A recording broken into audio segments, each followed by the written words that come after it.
Nous avons quitté le camping Taka le dimanche 17 mai 2020 pour le camping Bakanou qui est à quelques kilomètres du Taka à cause d'un désaccord avec la direction du camping Taka. En effet, après près de 2 mois enfermés dans ce camping à cause du Covid, nous avions une lueur de liberté pour cause d'un probable déconfinement le 18 mai 2020. Mais à notre grande surprise, nous subissons un véritable chantage de la part de la direction. En effet, le jeudi 15 mai, Jackie, le patron du camping, vient nous dire que demain il y aura réunion. Mais il nous avertit déjà qu'il n'y a que 20% du camping qui veut sortir et le 80% veut rester confiné. Que même si on est déconfiné on ne pourra sortir, donc que si l'on sort on ne pourra plus retourner au camping. À nous de trouver un autre camping qui nous accepte. Je trouve cela inacceptable, c'est du chantage pur et simple et là je ne marche pas. Cela fait 2 mois que l'on est enfermé dans ce camping, donc si déconfinement ou pas on part. Voilà 2 mois que l'on subit des achats de nourriture beaucoup plus chers, le vin payé plus ou moins 4 € nous est revendu 8,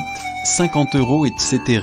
On demande des croquettes pour le chien, on nous envoie balader, et l'on doit donner notre carte de crédit avec le code pour qu'il retire de l'argent pour nous. De plus, il a volontairement généré une psychose en prétextant que des cas de Covid étaient très proches, que des barrages de police nous empêcheraient de circuler et que les Marocains étaient agressifs avec les touristes. Ces 2 premiers mois on a joué le jeu, mais là c'est trop, surtout qu'autour de nous tous les campings autorisent de sortir sans problème avec les autorisations adéquates pour aller faire les courses, donc nous partons pour le camping Bakanou. 2 à 3 jours plus tard, une dizaine de camping-caristes ont aussi quitté le Taka. Je me suis ensuite fait accuser par le Taka d'être parti sans oublier de racoler du monde dans mon sillage et qu'ensuite les clients lui ont dit d'avoir retrouvé une certaine plénitude après ses départs.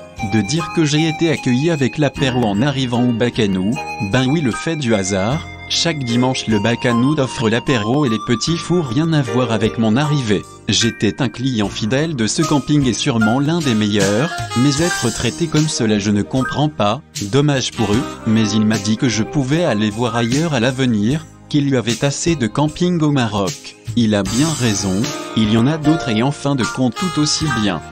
Quelques jours plus tard, nous avons appris par la police touristique qu'ils n'avaient aucun droit de ne pas nous laisser sortir étant donné qu'une autorisation pour la province de Ch'touka-Idba dont dépend Sidi Bibi ne causait aucun souci et que cela était presque de la séquestration, donc ils feront une enquête. Pour finir, il a laissé les gens sortir du camping avant la fin du confinement. On se demande pourquoi chercher l'erreur. Lors de notre rentrée en France, nous avons été plusieurs camping-caristes à écrire à plusieurs organismes d'État pour nous plaindre de cette situation.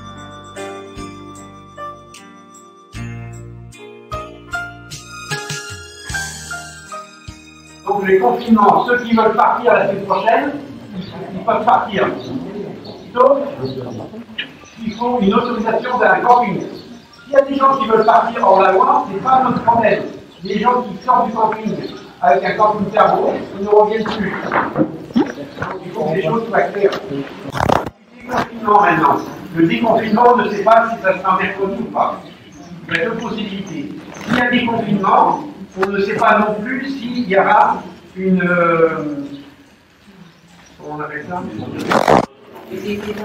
Des zones, oui, des zones fermées. Peut-être que s'il y a des confinements, il y aura peut-être à Agadir ou pas du tout. On ne sait pas du tout. Pour l'instant, il y a toujours le feu à 18 heures. Donc, on ne sait rien. S'il y a des gens qui veulent au déconfinement partir, ce sera la même chose. S'ils sortent du camping, ils ne reviennent pas. Pour les 80% des gens qui veulent être confinés ou qui veulent être en sécurité, les 20% qui veulent sortir, ils partent, il n'y a pas de souci. Avec ou sans autorisation, ce ne sera pas notre problème. Mais de toute façon, ils ne reviennent pas.